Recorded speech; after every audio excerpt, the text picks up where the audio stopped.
JEE और NEET के preparation के टाइम कितने घंटे पढ़ना चाहिए और कितने घंटे सोना चाहिए, ये क्वेश्चन दुनिया का सबसे सिली क्वेश्चन है, लेकिन ये क्वेश्चन बच्चों को सबसे ज़्यादा परेशान करता है। मैं जब प्रिपरेशन कर रहा था आईआईटी जेई का दिल्ली में अपने टाइम पे, तो सच बता रहा हूँ मैं, कितने ज़्यादा आईआईटियन से मैं बस कॉल करके भैया ये बता दो कितने घंटे पढूं, कितने घंटे सोऊं, यही पूछता था। क्योंकि क्लास शुरू होने से पहले, एनसीईआरटी बुक खोलने से पहले मन में यही सवाल आता है कि कितने घंटे पढ़ें और कितने घंटे सोएं। आज इस वीडियो में मैं इसका पूरा खुलासा कर देने वाला हूं, जो कि मैं फॉलो करता था, जो कि मैंने सीखा बहुत टाइम के बाद, जो कि मेरे दोस्त फॉलो करते थे आईआईटी में। एंड ये बताने के लिए मैं तुमको दो कहानियां सुनाऊंगा। इन दोनों कहानियों को ध्यान से सुनना, क्योंकि उसके बाद ही तुमको मैं प्रूव कर पाऊंगा कि जो मैं बोल रहा हूं वो मैं सही बोल रहा हूं। ओके, तो वीडियो की शुरुआत करते हैं इस सवाल के जवाब से कि कितने घंटे आपको सोना चाहिए अगर आप एग्जाम का प्रिपरेशन कर रहे हो। वो कोई भी एग्जाम हो सकता है, आईआईटी जेईई हो सकता है, नीट हो सकता है, बोर्ड हो सकता है, कुछ भी हो सकता है। तो बात है क्लास 12 की। इससे पहले कि मैं कहानी शुरू करूं, मेरे बोर्ड का परसेंटेज था 96% 12th में सीबीएसई बोर्ड में। अब ये परसेंटेज आया कैसे, कितने घंटे सो के आया, अभी बताता हूँ। इसका आंसर करने के लिए मैं तुमको जो कहानी सुनाने वाला हूँ वो है मेरी कहानी। मेरी कहानी की शुरुआत होती है क्लास 12th में, एंड बोर्ड्स का एग्जाम बहुत नजदीक है। अब बोर्ड्स क्योंकि नजदीक है तो ऑब्वियसली मैं पढ़ाई कर रहा हूँ तुम्हारी तरह, बहुत मेहनत से, बहुत लगन से, एनसीईआरटी ये बुक वो बुक, प्रीवियस ईयर सब कुछ पढ़ रहा हूँ। अब हो ये रहा है कि एग्जाम को अभी 1 महीना है, तो मैं कितने घंटे सो रहा हूँ? आराम से रात को 8 घंटे, 6 घंटे, 7 घंटे सो रहा हूँ। धीरे धीरे एग्जाम नजदीक आता है अभी भी, लेकिन सुधरा नहीं हूँ मैं। 6 घंटे ही सो रहा हूँ, 8 घंटे ही सो रहा हूँ। अब समय आ चुका है क्या कि कल एग्जाम है, कल मेरे बोर्ड का एग्जाम है एंड मुझे पढ़ना है। इतने टाइम जो पढ़ा, बट एग्जाम से एक रात पहले पढ़ने का बहुत मन करने लगता था मुझे। बोर्ड के टाइम की बात बता रहा हूँ मैं। पता नहीं क्यों मुझे ऐसा लगता था कि मैंने कितना भी कुछ पढ़ लिया है, अगर मैंने एग्जाम से एक रात पहले सारी चीज़ों को नहीं देखा ना वापस से, तो मैं भूल जाऊंगा, एग्जाम में नहीं लिख पाऊंगा। ऐसा जनरली होता क्यों है मेरे साथ? क्योंकि उस टाइम पे ना मैं विजुअल मेमोरी पे बहुत रिलाई करता था। अब ये विजुअल मेमोरी क्या होता है? मेमोराइजेशन वाली एक वीडियो मैंने बना रखी है, उसको जरूर देखना। उसका मतलब बेसिकली होता है ना कि जो भी चीज़ें मैंने पढ़ी हैं, अगर मैंने उसको लास्ट मोमेंट पे गो थ्रू कर लिया ना, तो मेरे दिमाग में उसका पिक्चर अच्छे से सेट हो जाता था। एंड अगर मैं अगले दिन जाके उसको कोई भी क्वेश्चन आए उस टॉपिक से रिलेटेड, तो पूरा इमेज उस टॉपिक का मेरे दिमाग में दिखने लगता था एंड मैं उसको ऑन द स्पॉट अच्छे से लिख पाता था। बोर्ड के एग्जाम में मेरे पास 6 पेपर्स थे, 6 में से एक भी पेपर में मैं रात को नहीं सोया था। एंड मेरे बोर्ड का परसेंटेज था 96.00% सीबीएसई बोर्ड में। नाउ द क्वेश्चन कम्स कि फिर ऐसा हुआ कैसे, क्या मतलब नहीं सोना चाहिए एग्जाम हॉल में? अब इसको आगे बढ़ते हैं, ये कहानी का एक सिरा। अभी जजमेंट मत करना कि नहीं सोना चाहिए एग्जाम से पहले या फिर कितना घंटा सोना चाहिए। वहां से फिर मैं आया कॉलेज में। कॉलेज में शुरू होने लगा फर्स्ट ईयर का टाइम। ओके, फर्स्ट ईयर के टाइम में बहुत पढ़ता था, मेरे बैच के सारे लोग बहुत पढ़ते थे एंड थोड़ा कम सोते थे क्योंकि एग्जाम का टाइम आता था। फिर एग्जाम से थोड़ी देर पहले बहुत पढ़ना होता था, नहीं सोते थे, मतलब बहुत कॉम्प्लेक्स सिचुएशन था। परसेंटेज आ गया, बहुत कुछ हो गया। बट उसके बाद मैं फाइनली गया आईआईटी दिल्ली में। आईआईटी दिल्ली वो कॉलेज जिसका एकेडमिक्स ना वन ऑफ द टफेस्ट है बहुत सारे कॉलेजेस में अगर तुम जाओगे तो, क्योंकि हमारे कॉलेज में ना 2 माइनर 1 मेजर होता था मेरे टाइम पे। अब तो 1 माइनर 1 मेजर हो गया है। अब नाउ क्वेश्चन तुम पूछे हुए कि भैया कॉलेज में जाने के बाद कितने घंटे सोते थे, क्या करते थे? तो कॉलेज का समय ऐसा हो गया था कि जब एग्जाम नजदीक आता था ना, तो वहाँ पे भी हम नहीं सोते थे ज़्यादा, बहुत कम सोते थे। क्योंकि जो आदत थी बोर्ड वाली कि हाँ भाई एग्जाम से पहले सोएंगे तो शायद भूल जाएं वगैरह वगैरह, जो वो चीज़ थी विजुअल मेमोरी पे रिलाई करना, वो बहुत ज़्यादा अभी भी फर्स्ट ईयर में कैरी फॉरवर्ड था। इसीलिए रात को कई एग्जाम्स में नहीं सोते थे। ओके, एंड बहुत मेहनत करते थे, बहुत पढ़ते थे, क्योंकि फर्स्ट ईयर था, पता नहीं था कि क्या करने से मार्क्स आ जाता है, क्या पढ़ने से मार्क्स आ जाता है, सब कुछ पढ़ते थे। अब जैसे जैसे फर्स्ट से सेकेंड ईयर में गए, थर्ड ईयर में गए, फोर्थ ईयर में गए, फिफ्थ ईयर में गए, तो होने ये लगा कि हमें पता चलने लगा कि एग्जाम में आता कैसा क्वेश्चन है, कहाँ से क्वेश्चन आता है, आईआईटीज का पैटर्न क्या है, आईआईटीज में से आईआईटी दिल्ली कि किस टाइप के क्वेश्चंस टीचर्स पूछते हैं एंड कहाँ से पूछते हैं, क्या मुझे ये बुक बनाने की ज़रूरत है या फिर नहीं ज़रूरत है। और विथ टाइम मैंने ये रियलाइज़ करा कि जितना मैं फर्स्ट ईयर में पढ़ता था ना, एंड जितना मेरे सारे दोस्त फर्स्ट ईयर में पढ़ते थे, वो धीरे धीरे ना पढ़ने की ज़रूरत कम पड़ने लगी सेम मार्क्स लाने के लिए एग्जाम में। मतलब पहले 8 CGPA लाने के लिए इतना पढ़ने की जरूरत पड़ता था किसी भी कोर्स में, वो विथ टाइम थोड़ा थोड़ा कम होने लगा, क्योंकि हमने फिगर आउट कर लिया था कि कहाँ से पढ़ना है, क्या करना है, कैसे पढ़ना है। और एक चीज़ और होने लगा कि पहले फर्स्ट ईयर में हम बहुत ज़्यादा विजुअल मेमोरी पर रिलाई करते थे, बट आगे आते आते ना हम अपने विजुअल मेमोरी पर रिलाई करना बंद करने लगे। क्योंकि मैं और मेरा एक फ्रेंड रोहन हुआ करता था, हम लोगों ने एक चीज़ शुरू कर दी थी कि हमने ना हर दिन क्लास में थोड़ा थोड़ा सुनना शुरू कर दिया था। एग्जाम आने के 1 हफ्ते 2 हफ्ते पहले से ही नोट्स को रिवाइज करना शुरू कर दिया था, नोट्स के क्वेश्चंस बनाने शुरू कर दिए थे। ऐसा इसलिए भी हो पा रहा था क्योंकि बोर्ड के टाइम विजुअल मेमोरी की जरूरत इसलिए थी क्योंकि बोर्ड में रट्टा बहुत मारना पड़ता था, राइट? तुमको चीज़ों को याद करना पड़ता है। बट आईआईटी के क्वेश्चंस बहुत ज़्यादा न्यूमेरिकल बेस्ड होते हैं, तुमको थियरी पढ़ के कुछ नहीं होने वाला, तुमको क्वेश्चंस आने चाहिए, और इसीलिए वहाँ पर तुम्हारा विजुअल मेमोरी काम नहीं करने वाला। तुमको अगर आता है कॉन्सेप्ट समझ में तो तुम एग्जाम में क्वेश्चंस बना लोगे, क्योंकि वो बहुत अलग सा क्वेश्चन होगा, कोई तुमको सिमिलर क्वेश्चन उठा के नहीं देने वाले हो।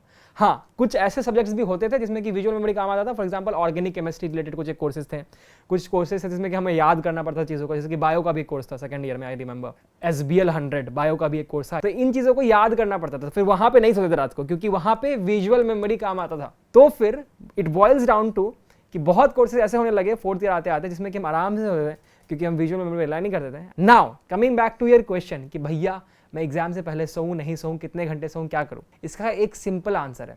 अगर तो तुम्हारा एग्जाम बोर्ड्स है एंड तुमको ऐसा लगता है कि तुम विजुअल मेमोरी पे बहुत ज़्यादा डिपेंडेंट हो, जैसे मैं हुआ करता था अपने टाइम पे, तो कम सोने की कोशिश करो, लास्ट मोमेंट पे ज़्यादा से ज़्यादा चीज़ों को रिवाइज करने की कोशिश करो, ताकि तुम विजुअल मेमोरी की हेल्प से एग्जाम में फोड़ सको। अगर तुमको लगता है कि तुमको विजुअल मेमोरी की जरूरत नहीं है, तुम ऐसे इंसान हो जिन्हें बहुत क्वेश्चन से प्रैक्टिस कर रखे हैं, होता है अपना अपना तरीका, तुम्हारा अगर ऐसा तरीका है तो तुम आराम से सो सकते हो, इनफैक्ट ज़्यादा सो। आज के डेट में मैं ज़िंदगी का कोई भी इंपॉर्टेंट काम करता हूँ, कोई इंपॉर्टेंट मीटिंग होती है, किसी इंपॉर्टेंट इवेंट में जाना होता है, या फिर कोई इंपॉर्टेंट सॉन्ग लिखना होता है, कुछ भी दुनिया का कोई भी काम, मैं सोने के उठने के बाद ही वो काम करता हूँ। मतलब अगर मैं काम करने के लिए जा रहा हूँ, मेरा पहला CTA ये होता है, कॉल टू एक्शन, कि भैया ये काम करने जाना, चलो सो जाते हैं, क्योंकि प्रोडक्टिविटी बढ़ जाती है, माइंड आपका फ्रेश हो जाता है।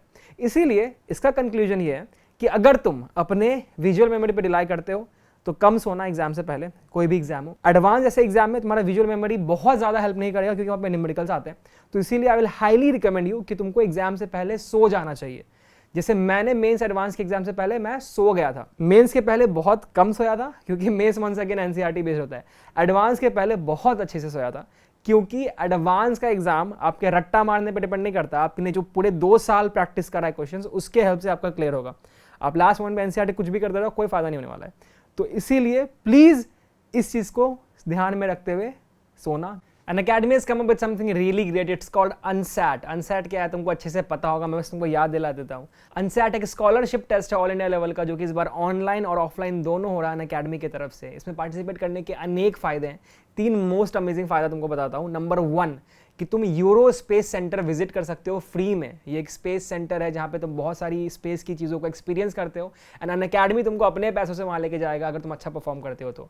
नंबर 2, इस टेस्ट में पार्टिसिपेट करके few lucky winners can join this special rankers group, जहाँ पे बहुत सारे टॉपर्स IIT JEE के तुमको हेल्प करेंगे, तुमको गाइड करेंगे तुम्हारे प्रिपरेशन में।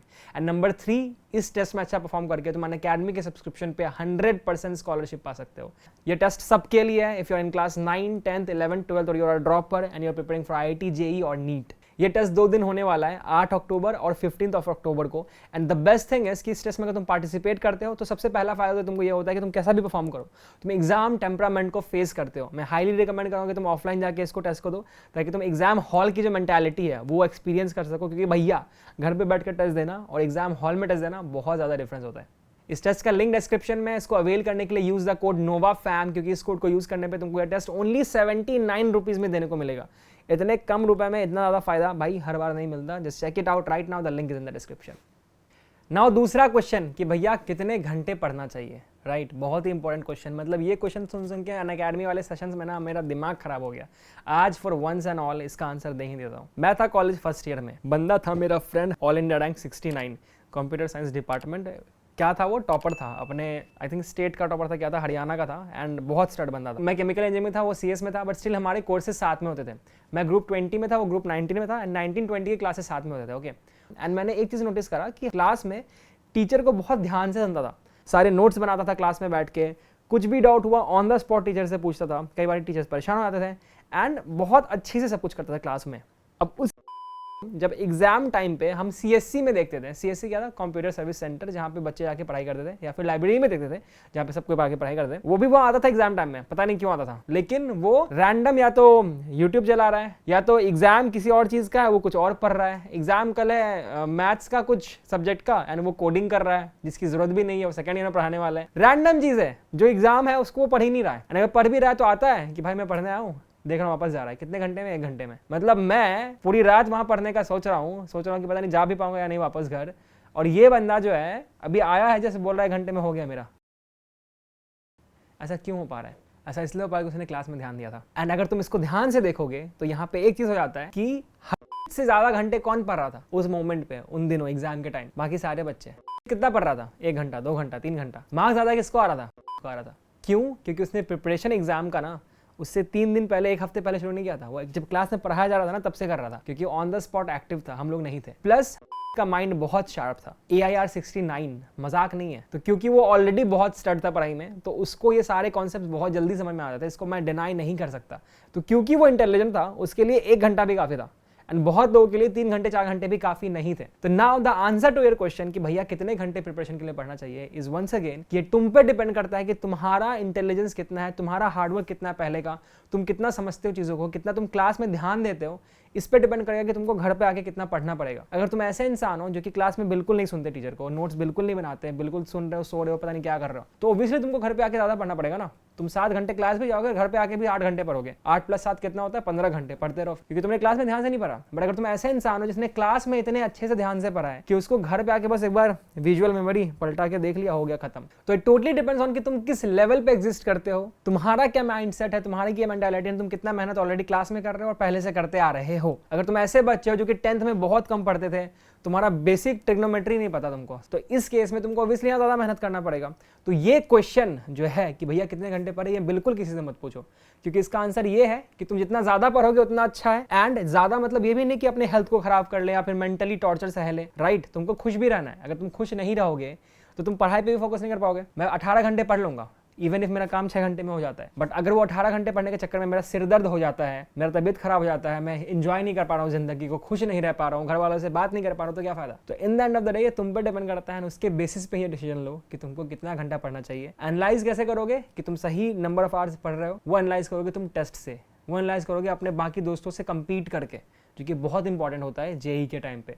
तुम देखो कि तुम टेस्ट में अच्छा परफॉर्म कर रहे हो नहीं। अगर तुमको लग रहा है कि अरे यार इस कॉन्सेप्ट को तो मैंने बनाया था घर पे, बट स्टिल देख रहा हूँ कि जब सर क्वेश्चन पूछ रहे मेरे से बन ही नहीं रहा है, तब तुमको लगेगा कि हाँ भाई अब शायद थोड़ा ज्यादा पढ़ने का टाइम है, मुझे शायद अब ज्यादा टाइम देना पड़ेगा, क्योंकि मैं पुरानी चीज़ों को भूल जा रहा हूँ, पुराने कॉन्सेप्ट्स को भूल जा रहा हूँ। अब तुम पूछोगे भैया रिवीजन कैसे करते हैं, बैकलॉग कैसे क्लियर करते हैं? तो बैकलॉग के लिए एक वीडियो आ चुकी है, रिवीजन के लिए वीडियो आ जाएगी, डोंट वरी। बैकलॉग वाला वीडियो जरूर देखने, विल हेल्प यू। तुम्हारा बहुत सारा बैकलॉग है या थोड़ा भी बैकलॉग है, लिंक तुमको यहीं कहीं मिल जाएगा। So that's it for today's video, जो बहुत 2 बेसिक क्वेश्चंस थे कि कितने घंटे सोना चाहिए और कितने घंटे पढ़ना चाहिए। आई होप तुम्हारा ये क्वेश्चन क्लियर हो गया हो। मुझे बताना कि तुम्हारे क्या थॉट्स है इसके बारे में, तुमको लगता है कि मैंने गलत बोला, तुमको मेरा लॉजिक समझ में आया, सही लगा, तो नीचे कमेंट सेक्शन में जरूर बताना।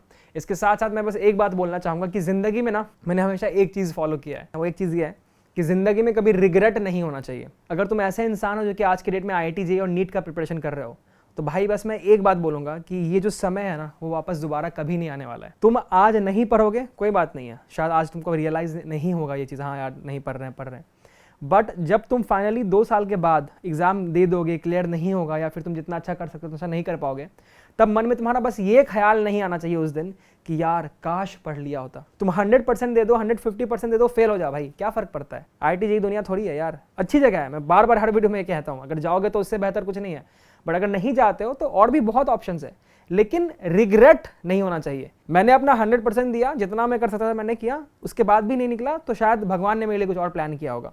ये माइंडसेट होना चाहिए कि हाँ भाई मैंने तो अपना बेस्ट दिया था। तो प्लीज प्रिपरेशन कर रहे हो, रिग्रेट मत रखो, अपना 100% दो एंड फोड़ दो, चीर दो, काट दो, गाड़ दो, जो करना कर दो, मुझे नहीं पता, बस हो जाना चाहिए। See you soon in the next one. Let me know कि अगली वीडियो किस टॉपिक पे चाहिए। Bye guys.